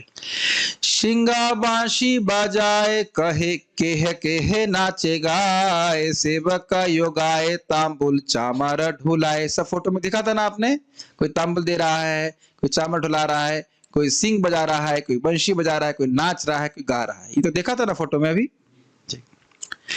नित्यानंद स्वरूपेर देखी, नित्यानंद स्वरूपेरा देखिया वैभव, की बारूप गुण लीला अलौकिक सब। नित्यानंद के स्वरूप के को देखा, उनका वैभव कैसा है, रूप गुण लीला कैसा है, सब कुछ अलौकिक है। आनंदे विवल आमी किछु नहीं जानी, तबे हासी प्रभु मोरे कहिले ना वाणी। आनंद से विवल होकर के मैं कुछ समझ नहीं पा रहा था, तभी हंस करके नित्यानंद प्रभु हंसे और मुझसे उन्होंने कुछ कहा। आरे आरे कृष्णदास न कर भय, वृंदावन जहा तहा सर्वलभ्य है। अरे अरे कृष्णदास, भय मत करो, वृंदावन जाओ, तहां सर्वलभ्य हो, तुम्हें वहां सब कुछ प्राप्त हो जाएगा। इसको मैंने हाईलाइट क्यों क्यों किया है, इसकी व्याख्या करने के लिए अब कृष्णदास को सामने पूरा बताएंगे। आगे जो बातें आगे बताई जाने वाली हैं वो इस बात को एक्सप्लेन करने के लिए बताई जाएंगी। वृंदावन जहां तहां सर्वलभ्य होय, ये किसके वचन हैं? श्रीमान नित्यानंद प्रभु के। नित्यानंद प्रभु कृष्णदास कविराज गोस्वामी को कह रहे हैं कि आप वृंदावन जाओ और वृंदावन में तुम्हारी सारी इच्छाएं, तुम्हें सब कुछ, जो भी लाभ, जीवन का परम लाभ हो सकता है वह तुमको प्राप्त होगा नित्यानंद प्रभु की कृपा से। ठीक, और वो क्या लाभ है उसके वर्णन वो आगे करने वाला है। एत बलि प्रेरिला मोरे हाथ सानी दिया, अंतर्धान कैला प्रभु निज गण लैया। तो यह बोल करके मुझे प्रेरित किया और हाथ से दिखाया, जो भी अपने फोटो में देखा था, नित्यानंद प्रभु हाथ से दिखा रहे, इधर जाओ, वृंदावन जाओ। और फिर भगवान नित्यानंद प्रभु अंतर्धान हो गए अपने पार्षदों के साथ। मूर्छित हैया मुई पड़िनु भूमिते, स्वप्न भंग हैला देखी हैया छे प्रभाते। मैं मूर्छित हो गया और भूमि पे गिर पड़ा। स्वप्न भंग हैला, मैं देखा कि मेरा स्वप्न भंग हो गया और देखा कि प्रभाते, हैया छे प्रभाते मतलब अब सुबह आ गई है। कि देखनु कि सुनिनु करिया विचार, प्रभु आज्ञा हैला वृंदावन जाई बार। मैंने क्या देखा, मैंने क्या सुना, ये मैं विचार कर रहा था, ये क्या मेरा स्वप्न मात्र तो नहीं था। प्रभु आज्ञा हैला वृंदावन जाई बार, प्रभु की आज्ञा है, प्रभु मतलब नित्यानंद प्रभु की आज्ञा है, मुझे वृंदावन जाना चाहिए। लेकिन पहले मैं लड़कियों की शादी कर लेता हूँ और बच्चों का सेटलमेंट कर लेता हूँ, बच्चे की पढ़ाई हो जाए, उसके बाद जाऊंगा। नहीं नहीं नहीं, क्या लिख रहा है इसमें? अरे वो तो लिखा है शेष क्षण, कुछ मैनेजमेंट ही नहीं किया उन्होंने। से क्षणे वृंदावने करिनो गमान, प्रभुर कृपात सुखे आइनो वृंदावन।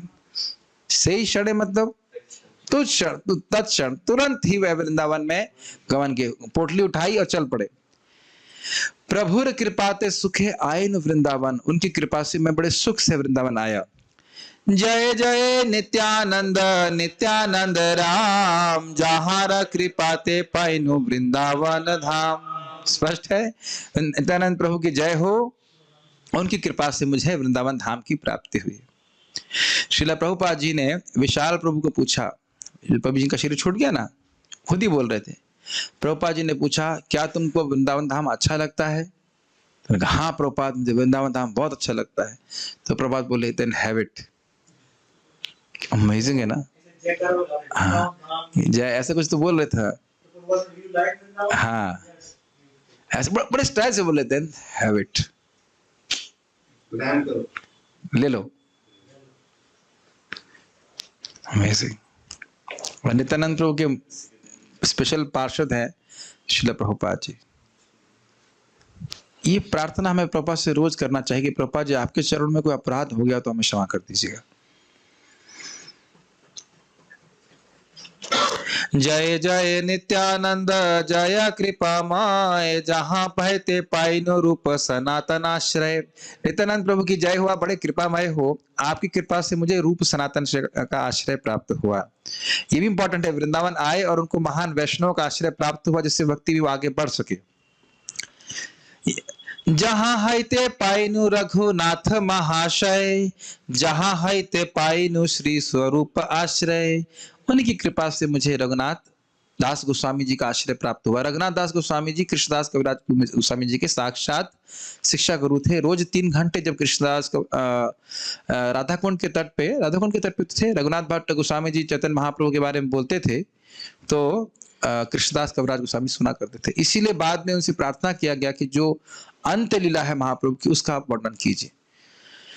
ठीक है, यहाँ है ते पाइनु श्री स्वरूप आश्रय, इनकी कृपा से मुझे श्री स्वरूप दामोदर गोस्वामी का आश्रय प्राप्त हुआ।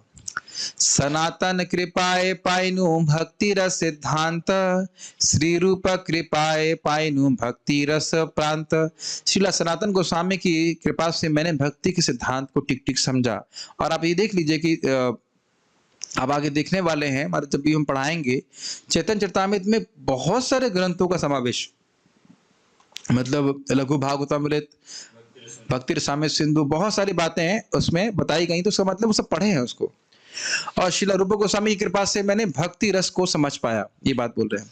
और ऐसे प्रभुपाद जी बोलते हैं, सनातन गोस्वामी ने बृहद भागवतामृत लिखा है, दशम टिप्पणी लिखा है, जिसे इस्कॉन के डिवोटीज को कभी पढ़ना नहीं चाहिए। ये लिखे हैं प्रभुपाद जी। कुछ लोग ऐसा प्रचार करते हैं, नहीं, इस सनातन गोस्वामी की टीका नहीं पढ़नी चाहिए, केवल प्रभुपाद जी ग्रंथ पढ़ने चाहिए। हाँ, पढ़ने चाहिए लेकिन समझने नहीं चाहिए, और कहीं समझ गए तो उसे अप्लाई तो बिल्कुल नहीं करना चाहिए, यही अर्थ है। तो इसका आप प्रमाण देख लीजिएगा, 203 नंबर का श्लोक है चैतन्य चरितामृत आदि लीला 5.203 से तात्पर्य पढ़ लीजिएगा। उसमें बड़ा स्पष्ट लिखा है कि बृहद भागवतामृत पढ़ने से क्या होता है। अभी समय तुम्हारे पास नहीं है तो मैं तो भक्त को बोलता पढ़िए, उसमें क्या लिखा हुआ है। बृहद भागवतामृत पढ़ना चाहिए, दशम टिप्पणी भी पढ़नी चाहिए। और हम कहेंगे संस्कृत तो हमको आती नहीं, तो भानु महाराज का अनुवाद करती हैं, तो समझ रहे ना मेरी बात। प्रभा स्पष्ट लिख रहे हैं ना, पढ़ लीजिएगा उसमें, देखिए 203 में। जय जय नित्यानंद चरणारविंद, जहां है तो पाइनु श्री राधा गोविंद। नित्यानंद प्रभु के चरणों की जय हो, उनकी कृपा से मुझे श्री राधा गोविंद की प्राप्ति हुई, चरणों की प्राप्ति हुई। अब वो क्या कह रहे हैं, देखिए, अपनी सुपर दैन्यता के कारण। जगाई माधाई हैते मुई से पापिष्ट, पुरुषेर कीट हैते मुई से लघिष्ट। ये बहुत प्रसिद्ध है, इसको कई लोग कई बार भक्त लोग उदाहरण देते हैं कृष्णदास कविराज गोस्वामी की नितांत दैन्यता को प्रस्तुत करने के लिए, समझाने के लिए कि दैन्यतावश कह रहे हैं, ऐसा हमको सोचना नहीं चाहिए। कह रहे हैं कि मैं तो जगाई मधाई से भी अधिक पापी हूं, ऐसा है क्या? लेकिन वो सोच ऐसा रहे। फिर कह रहे हैं जो पुरुषेर कीट, जो मल में रहने वाला कीट है, कीड़ा है, उससे भी अधिक मैं निम्न हूं। मोर नाम सुने ये तार पुण्य क्षय, मोर नाम लय जे तार पाप होय। कह रहे हैं कि जो मेरा नाम सुनता है उसके पाप क्षीण हो जाते हैं, और जो मेरा नाम लेता है उसको पाप प्राप्त हो जाता है। ऐसा है क्या? ऐसा है नहीं, लेकिन वो दैन्यतावश ऐसा कह रहे हैं। क्या बोला मैंने? नहीं, मैंने पुनः बोला। एमना निर्गुण मोरे के बा कृपा करे, एका नित्यानंद बिनु जगत भीतरे। क्या अनुवाद है इसका? इस जगत में नित्यानंद के बिना मुझ जैसे घृणास्पद मनुष्य पर कौन अपनी दया प्रदर्शित कर सकता था। तो समझ रहे, अपने क्या मान रहे हैं वो कि मैं अत्यधिक दीनहीन व्यक्ति हूं और नित्यानंद प्रभु ही मेरा उद्धार कर सकते हैं। प्रेम में मत अब कर क्यों रहे? आप बहुत इतने खराब व्यक्ति हो, मान भी लिया जाए कि आप इतने खराब व्यक्ति हो, तो नित्यानंद प्रभु आप पर कृपा क्यों कर रहे हैं? तो कह रहे हैं प्रेम मत नित्यानंद कृपावतार, उत्तम अधम किछु न करे विचार। नित्यानंद प्रभु प्रेम में मत हैं, प्रेम में पागल हैं और कृपा के अवतार है। वो कृपा करने के लिए ही आए। जैसे भगवान जब आते हैं तो असुरों को मारने के लिए आते हैं, किसी की प्रतीक्षा नहीं करते हैं कि भाई इनविटेशन देंगे तब असुरों को मारेंगे, वो मारते ही हैं। ऐसे ये कृपा अवतार है, इसलिए कृपा करते ही हैं, ये बात समझ लेना चाहिए। उत्तम अधम किचु ना करे विचार, ये व्यक्ति श्रेष्ठ है, ये व्यक्ति नीचा है, ये ऐसा कोई विचार नहीं करते। इसका अनुभव आप थोड़ा थोड़ा कर सकते हो। जब आपके पास बहुत सारा प्रसाद हो तो आप विचार करते हैं कि किसकी शक्ल कैसी है, वो श्रेष्ठ डिवोटी है, जूनियर डिवोटी है, ये है वो है। कुछ नहीं, खाओ खाओ, बांटते हैं कि नहीं बांटते? कहां लेके जाएंगे सब इतना कुछ? तो इसी प्रकार से नित्यानंद प्रभु, चैतन्य महाप्रभु कृपा अवतार है, वो कृपा देने के लिए तुले हुए हैं, कृपा देना ही चाहते हैं। They are eager to give mercy. ये बड़ा इंपॉर्टेंट बात है, उनका बहुत आग्रह है कृपा देने का। इसीलिए तो अब आप अन्यत्र एक जगह आप जानते ही हो कि एक दाढ़ी सन्यासी था, एक सन्यासी था जो स्त्री रखा हुआ था, उसके घर में भी फल फूल स्वीकार किए हैं नित्यानंद प्रभु और श्रीमन चैतन्य महाप्रभु। वो अमेजिंग है ना? कृपा देने में तुले हुए हैं, वो एक अलग बात है। तुलना समझ रहे हैं, खाओ खाओ, ले लो ऐसा करके। तो इससे अच्छा मौका कभी नहीं मिलेगा, सेल खुली हुई है। इसीलिए तो लोचन दास ठाकुर जी कहते हैं कि एना अवतार जेव हेना अवतार जेवे रति न जन्मिले, लोचन बोले से ही पापी एलो और गेलो। ऐसे कुछ है ना कि इस अवतार से जिसका प्रेम नहीं हुआ, तो लोचन दास ठाकुर जी बोलते हैं कि उसका तो कुछ भी नहीं हो सकता। तो और कहां पापी और कहां जाएगा बताइए? इससे ज्यादा कृपा कोई नहीं दे सकता। तो कह रहे हैं, अच्छा इस संबंध में सच्चिदानंद महाराज समझा रहे थे कि मैंने पहले भी बताया था कि वहां पे उनके जब वो लड़के थे तो वहां पे गार्डन था, गार्डन कह लेंगे, पार्क कहेंगे, पार्क लॉन कह लीजिए, पार्क कह लीजिए। वहां पे एक व्यक्ति था जो शराब पी के धुत रहता था। तो शराब में धुत था और काफी पैसे रहते थे। जो कोई व्यक्ति उसके पास आता कहता $100 दे दो, ठीक है ले लो, क्योंकि शराब में वो धुत है। तो इसी प्रकार से यहाँ पे नित्यानंद प्रभु प्रेम में धुत हैं और इस कारण से वो देख ही नहीं रहे किसकी योग्य अयोग्य, कुछ बात नहीं, पात्र अपात्र नहीं देख रहे। तो इसलिए हमें रोज उनके सामने जाके मांगना चाहिए। प्रेम बिना व्यर्थ मोरा दरिद्र जीवाना, दास करी वेतन मोरा दिया प्रेम धना। देखिए ये सब बातें केवल बोलने के लिए नहीं है, अपने हृदय में धारण करने वाली बात है। You must sincerely Aspire for this divine gift of love of God. Sincere, और शायद और लोग हो या नहीं हो, होना चाहते हो या नहीं होना चाहते हो, I should be sincerely aspiring for that. हमें सिंसियरली निष्कपट भाव से हमें ये प्रार्थना करना चाहिए। ये केवल क्लास में बोलने के मात्र नहीं है, something we should actually descend into our heart. कह रहे कैसे कृपा करते हैं? ये आगे पढ़े तारे करे निस्तार, आते व निस्तारीला मोहे न दुराचार। उनके आगे जो भी कोई भी पढ़ता है, जो पढ़ाई करता है, उनके आगे क्या लिखा है? नहीं, ये आगे पढ़ाए मतलब जो गिरता है उनको प्रणाम करता है, तार करे निस्तार, उनका वो निस्तार कर देते हैं। देख रहे हैं ना कैसे व्याख्या अलग हो जाती है। अतएव निस्तारीला मोहे न दुराचार, मैं तो बहुत दुराचारी हूं, फिर भी मैं उनके सामने नतमस्तक हुआ, प्रणाम किया, इसलिए मेरे को उद्धार किया। मो पापिष्टे आनी लेना श्री वृंदावन, मोहे न अधमे दिला श्री रूप चरण। मुझ पापी को भी श्री वृंदावन लेके आए, यह तो मैं समझता हूं हर भक्त बिना हाथ खड़ा किए स्वीकार करेगा या नहीं करेगा। ये लाइन अपने जीवन में तो हम बिल्कुल मानेंगे कि हम पर अप्लाई हो रही है। ये कोई है ऐसा महान व्यक्ति जो कह दे कि नहीं हो रही है? सभी लोग मेरे पीछे बार बोलिए, मो पापिष्टे आनी लेना श्री वृंदावन, मोहे न अधा में दिला श्री रूप चरण। मो पापिष्टे आनी लेना श्री वृंदावन, मोहे न अधा में दिला श्री रूप चरण।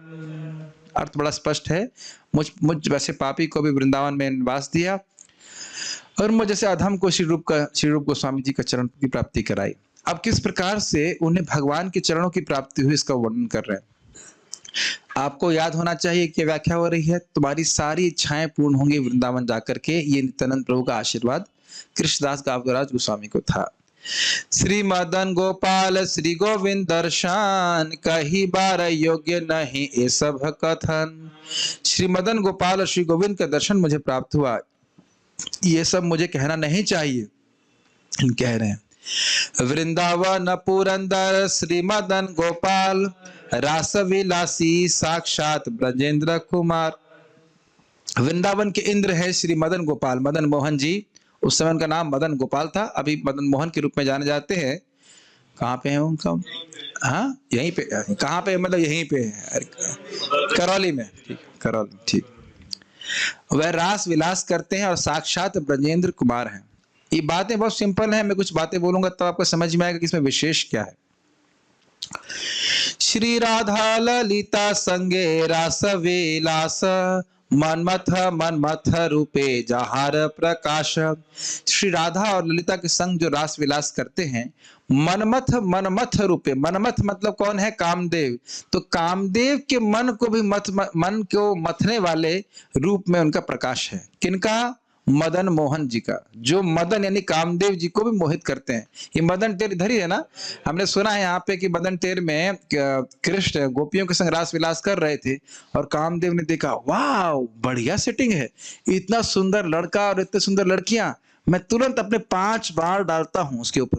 और जैसे उसने कृष्ण को देखा और देखते देखते धम से गिर गया, बेहोश हो गए। तो यानी मदन मोहन जी, इसीलिए कृष्ण का नाम हुआ, मदन को ही मोहित कर देते हैं। तो इसलिए इसको प्रमाण दे रहे हैं कि कृष्ण मदन मोहन के रूप में है, इसलिए श्लोक यहाँ पे कोट कर रहे हैं।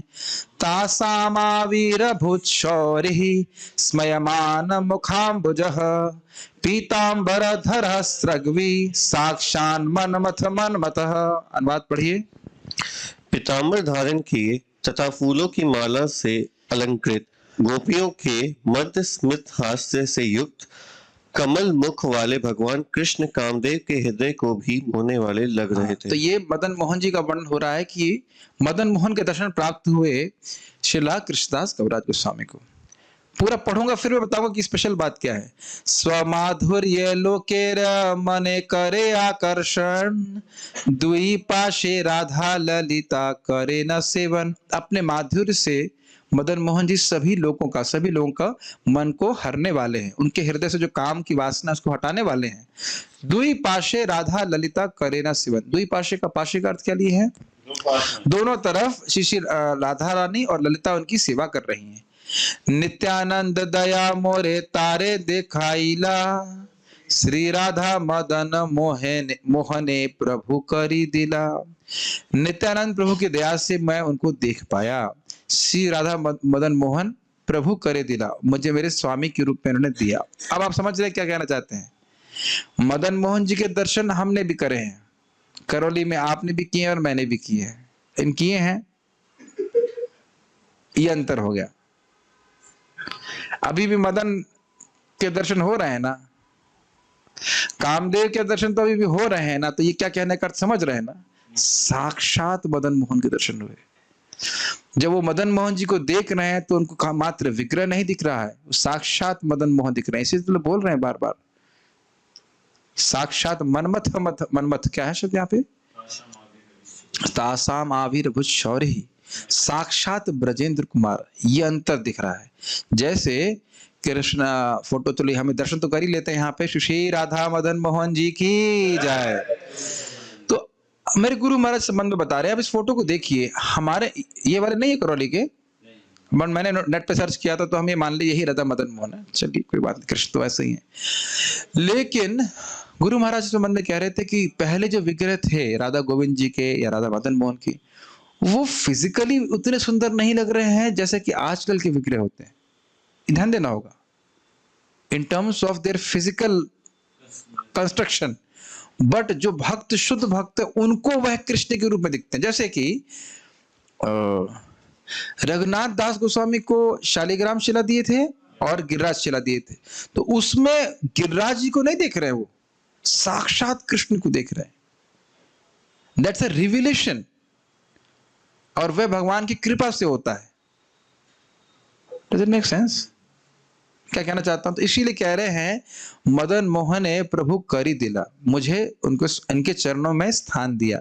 श्री श्री राधा मदन मोहन की हमने सुना था ना, निताइर करुणा हबे ब्रजे राधा कृष्णा पाबे, यही बात स्थापित हो रही है। ठीक, मोअधा में दिला श्री गोविंद दर्शन, कभी बार कथा नहीं अकथ्य कथन। मुझ अधम को भी उन्हें श्री गोविंद का दर्शन प्राप्त कराया, ये कथा कहनी नहीं चाहिए, ये अकथ्य कथन, ऐसे कहना नहीं चाहिए, ये सब बड़ी गुह्य बात नहीं, लेकिन मैं कह रहा हूं। आप मेरी बात समझ पा रहे हैं कि नहीं समझ पा रहे हैं? राधा श्याम सुंदर जी के दर्शन हमको भी होते हैं, लेकिन जिस प्रकार का दर्शन शिला कृष्णदास कविराज गोस्वामी को, वैसा दर्शन अभी हमको प्राप्त नहीं हुआ है। Make sense? अंदर समझ रहे हैं? और मान लीजिए आपको प्राप्त हो जाए, तो क्या आप YouTube पे चैनल बनाकर बोलेंगे? नहीं, ये सब बातें कभी नहीं भक्त बोलता है, इसलिए उनको संकोच हो रहा है। लेकिन क्योंकि इससे नित्यानंद प्रभु की कृपा जगत में प्रकाशित होगी, इसलिए बोल रहे हैं। ध्यान दीजिएगा कि शुद्ध भक्त कृष्णदास कविराज गोस्वामी जैसे भक्त हैं, वो साक्षात कृष्ण को देखते भी हैं, तो वह ऐसा दुनिया में प्रकाशित नहीं करते हैं, देखो मैं शुद्ध डिवोटी हूं, मुझे दिख रहा था, मुझे रात भाई शाम सपने में आए, ऐसा कोई भजन नहीं लिखते हो। समझ रहे हैं मेरी बात? वृंदावने योग पीठे कल्पतरुवने, रतन मंडप ताहे रतन सिंहासने। वृंदावन में योग पीठ में एक कल्पतरु वन, कल्पतरु के वन में, कल्प वृक्ष के वन में एक रत्न मंडप है, रत्नों से बना हुआ मंडप है, वहां पे रत्न का एक सिंहासन है। श्री गोविंद बसिया छेन ब्रजेंद्र नंदन, माधुर्य प्रकाशी करे जगत मोहन। श्री गोविंद वहां पे जो ब्रजेंद्र नंदन है, ब्रजेंद्र नंदन के रूप में वहां पे बैठे हैं और अपने माधुर्य को प्रकाशित करके जगत को मोहित कर रहे हैं। वामा पार्श्वे श्री राधिका सखी गण संगे, रासादिक लीला प्रभु करे कतरंगे। वाम पार्श्व श्याम सुंदर के बाएं तरफ श्रीमती राधा रानी है अन्य सखी गणों के साथ में, और उनके संग कृष्ण रास अदा लीला कर रहे हैं। कुछ आपको स्पेशल लग रहा है या नहीं? इसमें क्या स्पेशल लग रहा है? साक्षात दर्शन मिल रहा है उनको। समझ रहे हैं ना? जब इसको हम पढ़े होंगे तो इस तरह से सोचेंगे नहीं कि इसमें स्पेशल क्या है, लेकिन जब ध्यान से पढ़ेंगे तो समझ में आएगा कि बहुत स्पेशल बात हो रही है। जार ध्यान निज लोके करे पद्मासन, अष्टादशाक्षर मंत्र करे उपासन। जिनका ध्यान करते हैं पद्मासन लगा करके, नहीं ये अर्थ नहीं है, जिनका आसन पद्म है यानी कि ब्रह्मा जी। शब्दों के अर्थ घुमा दीजिए, अर्थ अलग। जिनका ध्यान अपने लोक से ब्रह्मा जी करते हैं, कैसे करते हैं? अष्टदशाक्षर मंत्र के द्वारा उपासना करते हैं। उसको बोलने का अधिकार हमारा नहीं है, लेकिन प्रभुपाद जी इसको तात्पर्य में लिख दिए हैं। मुझे बड़ा आश्चर्य हो रहा है, प्रभुपाद तात्पर्य में लिख दिए, लेकिन लिखा हो जाने से कोई फर्क पड़ता नहीं। जब तक गुरु से प्राप्त नहीं होगा वो मंत्र काम नहीं करेगा, लेकिन लिखा है वो मंत्र के द्वारा ध्यान करते हैं गोलोक का और कृष्ण का। प्रभुपाद जी कहते हैं हरे कृष्ण का कीर्तन करना या मन में ध्यान करना, बस मंत्र का वो एक ही बात है। तो दोनों ही चीज से भगवान का स्मरण होता है, लेकिन कलयुग में मंत्र का केवल ध्यान करना संभव नहीं है, कीर्तन ही सर्वश्रेष्ठ है। 14 भुवने जार सबे करे ध्यान, वैकुंठादि पूरे जार लीला गुण गान। 14 भुवन में सारे देवता लोग उनका ध्यान करते हैं, गोविंद जी का, श्री राधा गोविंद का, और वैकुंठ आदिपुर में उनका लीला गुण गान होता है। जार माधुरी ते करे लक्ष्मी आकर्षण, रूप गोसाई करिया छेन से रूप वर्णन। वह अपनी माधुरी से लक्ष्मी जी को भी आकर्षित करते हैं। लक्ष्मी जी विष्णु जी की सेवा करती हैं, पतिव्रता शिरोमणि है, फिर भी वह गोविंद कृष्ण के रूप के प्रति आकर्षित होती हैं। इसके ऊपर भी एक पास टाइम है महाप्रभु और ये वैकुंठ है रघुनाथ भट्ट वेंकट भट्ट के बीच में कि लक्ष्मी जी तो पतिव्रता शिरोमणि है, तो वह कृष्ण का संग क्यों प्राप्त करना चाहती हैं, लेकिन हम उसको यहाँ नहीं बताएंगे। इसके लिए आपको चैतन्य चरितामृत पढ़ना होगा। तो यहाँ पे श्री श्री राधा गोविंद देव जी की जय। तो इस प्रकार से राधा गोविंद जी इस प्रकार से लक्ष्मी जी को भी आकर्षण करने वाले हैं ऐसा करके, और इनके रूप का वर्णन शिला रूप गोस्वामी ने किया है, ये मैं बोलूंगा।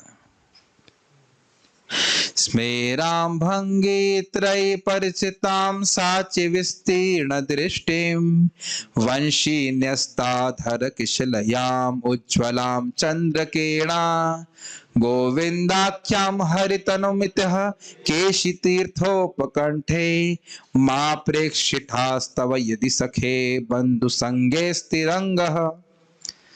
अनुवाद पढ़िए। ये ऐसा लग रहा है कि गोविंद जी की वो निंदा कर रहे हैं इस श्लोक से, लेकिन निंदा नहीं कर रहे हैं, वो स्तुति कर रहे हैं। जरा देखिए।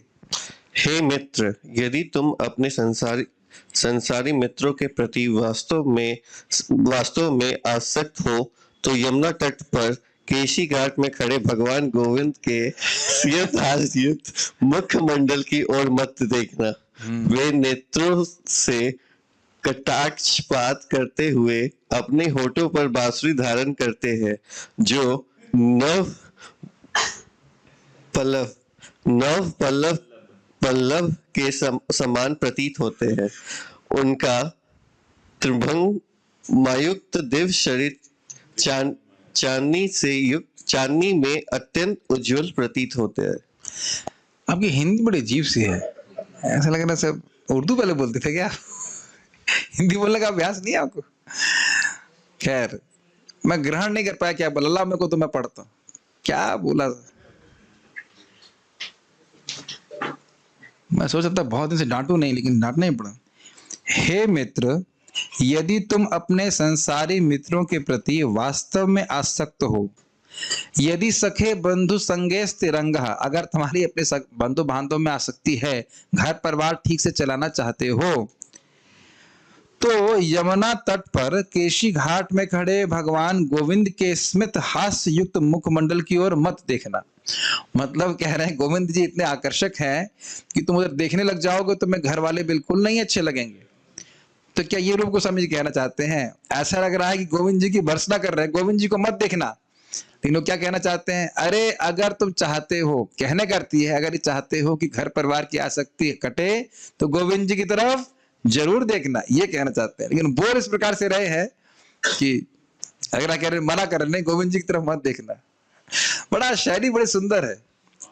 वे नेत्रों से कटाक्ष पात करते हुए अपने होठों पर बांसुरी धारण करते हैं। वो नेत्रों से आप देखेंगे कृष्ण सीधे नहीं देखते, साइड में देखेंगे, साइड में देखेंगे और उससे दृष्टिपात करते हैं और बांसुरी बजाते रहते हैं। Very nice photo of Krishna, जो नव पल्लव के समान प्रतीत होती हैं।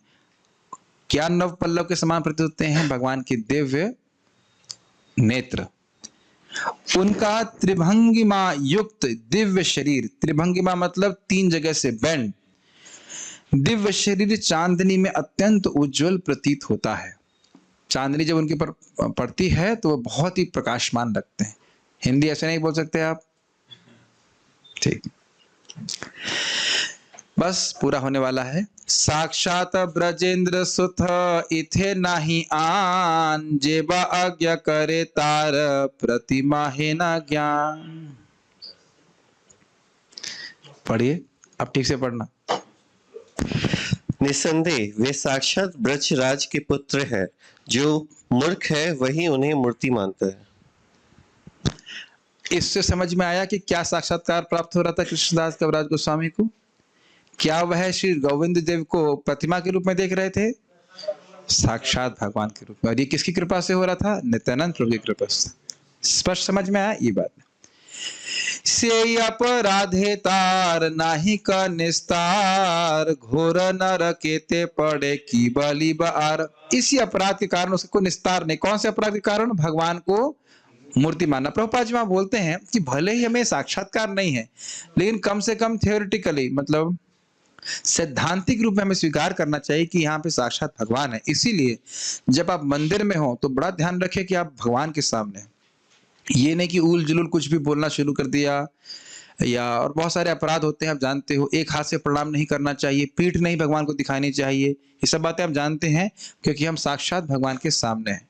इवन मैनेजमेंट की बातें भी नहीं करनी चाहिए, तो बाहर बातें करना चाहिए। कृष्ण के गुणगान के अलावा कोई बात नहीं करना चाहिए। ये सब हम लोग कर लेते हैं गलती से, लेकिन सब करना नहीं चाहिए।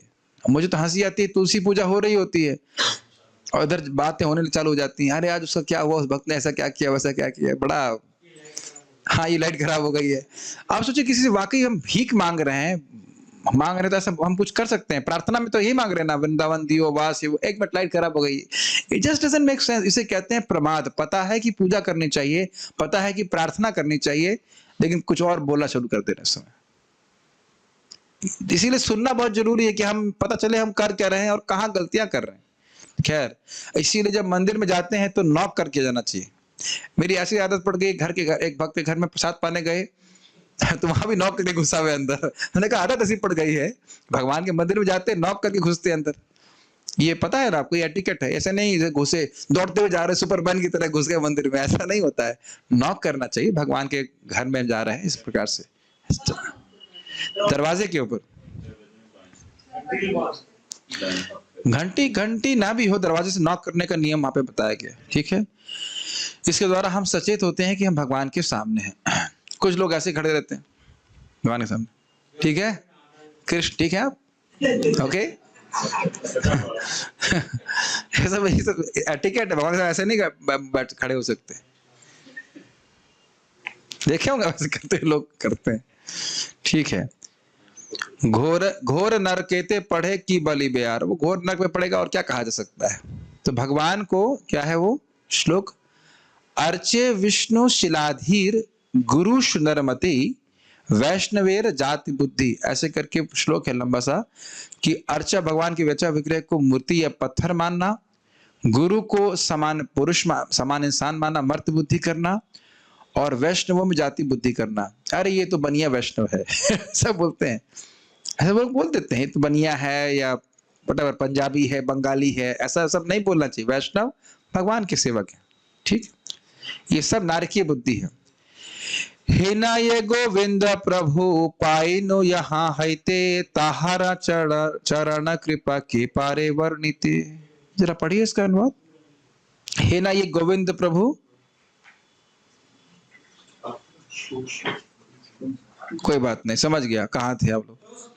हाँ, हे न जे गोविंद प्रभु पाइन जार होते, ताहार चरण कृपा के पारे वर्णिते। अतएव ऐसे कौन है जो उनके नित्यानंद के उन चरण कमलों की कृपा का वर्णन कर सके, जिनसे मैंने इस भगवान गोविंद देव जी का शरण प्राप्त की है। तो गोविंद जी का साक्षात दर्शन और शरण प्राप्त किया। वृंदावन वैसे यत वैष्णव मंडल, कृष्ण नाम परायण परम मंगल। वृंदावन में बसने वाले जितने भी वैष्णव हैं, समूह है उनका, वह कृष्ण नाम परायण है, कृष्ण का नाम उच्चारण करते हैं और वो परम मंगलमय है। जो कृष्ण का नाम परम मंगलमय है, वो भक्त भी मंगलमय है। जार प्राण धन नित्यानंद श्री चैतन्य, राधा कृष्ण बिने नाही जान अन्य। उनके प्राण धन कौन है? नित्यानंद प्रभु और चैतन्य महाप्रभु, और राधा कृष्ण की भक्ति के बिना वे और कुछ नहीं जानते। प्रभुपाद बड़ा सुंदर तात्पर्य उसमें लिखते हैं, कहते हैं कुछ लोग चैतन्य महाप्रभु का दर्शन करते हैं और कहते हैं हम राधा कृष्ण से कोई मतलब नहीं है। कुछ लोग कहते हैं राधा कृष्ण की पूजा करेंगे और महाप्रभु से मतलब नहीं। तो दोनों ही गलत है, दोनों ही गलत है, दोनों की उपासना करते हैं। प्रभुपाद एक लाइन बोलते हैं, जो चैतन्य महाप्रभु का आश्रय लेता है उसकी सर्वोत्कृष्ट इच्छा है कि कभी किसी जन्म में या कभी भी उसे श्री श्री राधा कृष्ण की सेवा प्राप्त हो। ये सही अंडरस्टैंडिंग है, ठीक। कई भक्त बोले हम गौरांग महाप्रभु के सामने हैं, हमारे मंदिर में तीनों ही हैं, गौर निताई, कह रहे हम नित्यानंद चैतन्य महाप्रभु को देख रहे हैं, तो राधा कृष्ण एक साथ हैं, तो राधा श्याम सुंदर के सामने जाने की क्या आवश्यकता है? अब क्या चुप ही हो गया, ठीक है क्या। मैं तो मंदिर में ऐसी जगह खड़ा रहता हूँ जहाँ पे तीनों भगवान दिखाई पड़ते हैं। आपने देखा ना मंदिर में स्पॉट, द हॉट स्पॉट, एकदम कोर्टयार्ड की ऐसी जगह बैठ खड़े हो जाइए, वहां पे गौर निताई जी भी दिखते हैं, कृष्ण बलराम जी भी दिखते हैं, और राधा श्याम सुंदर भी दिखते हैं। पता नहीं क्या उनका भाव था कहने का, हमको समझ में नहीं आया, लेकिन तीनों भगवान सभी के प्रति है। उसमें लिखा होगा, एंड में देखेंगे तात्पर्य प्रभुपाद जी बोलते हैं कि जो चैतन्य महाप्रभु की पूजा कर रहा है उसका हाईएस्ट एस्पिरेशन है राधा कृष्ण की सेवा प्राप्त करना। ये आगे पीछे तात्पर्य लिखे हैं इसमें, से वैष्णवेर पद रेणु तार पद छाया धमेर दिला प्रभु नित्यानंद दया। उन सब वैष्णव के चरण रेणु की पद छाया को मुझे प्राप्त कराया, अधमेर दिल प्रभु, मुझे अधम को प्राप्त कराया, ये नित्यानंद प्रभु की दया है।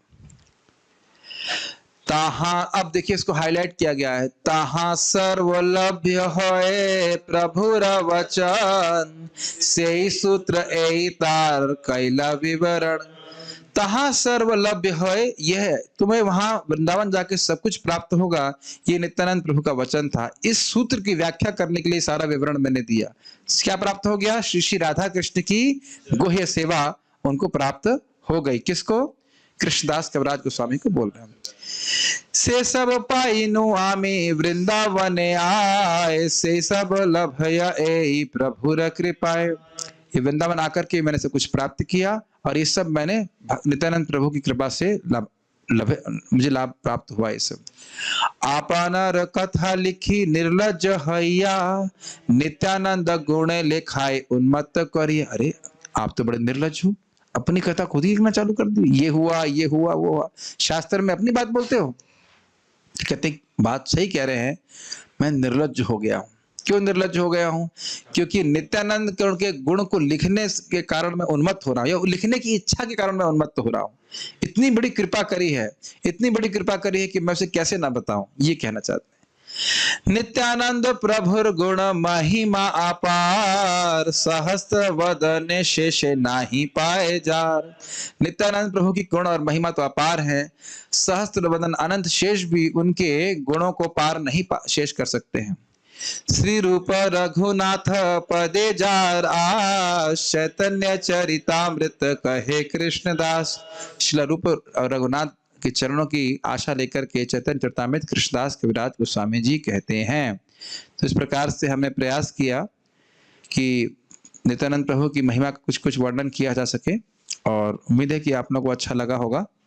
कुछ प्रश्न अगर किसी भक्त के हैं तो हम देख सकते हैं।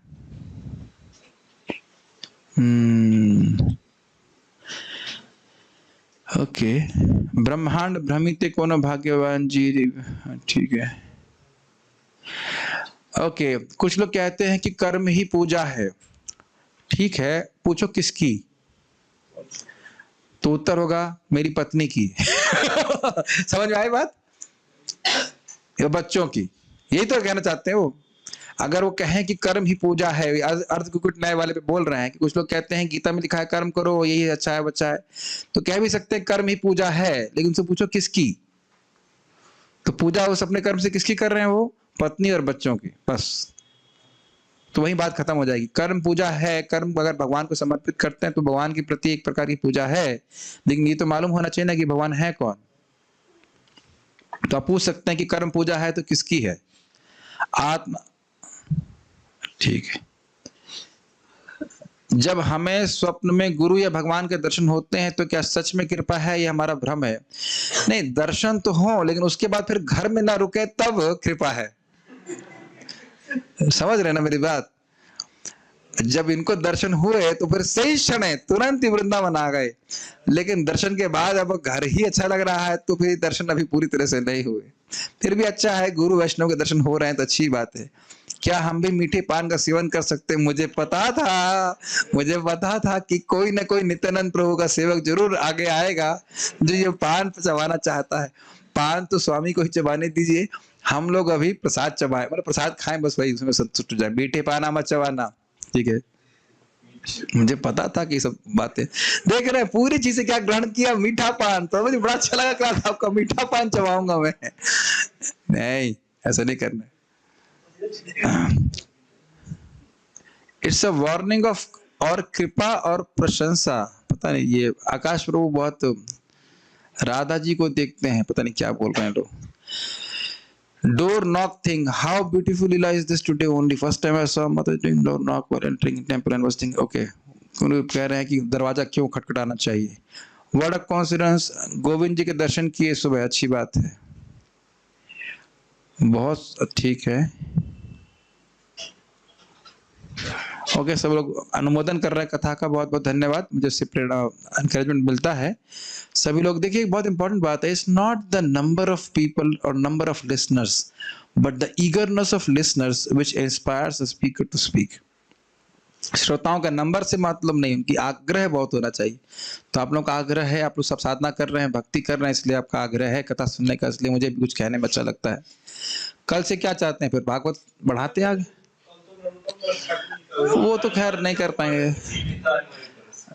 तो हम लोग ऐसा करते हैं, कल से फिर श्रीमद् भागवतम ही पढ़ते हैं, क्योंकि फिर अभी जब चैतन्य महाप्रभु का आ जाएगा तो फिर महाप्रभु के इसमें हमें काफी, में लगता है 1 हफ्ते से भी ऊपर, हाँ 10 दिन भी शायद चर्चा करनी पड़ेगी, क्योंकि 2 या 3 चैप्टर हमको पढ़ाने होंगे, तब हम वहां पे उसको ग्रहण करेंगे, नहीं तो भागवतम फिर छूट ही जाएगा।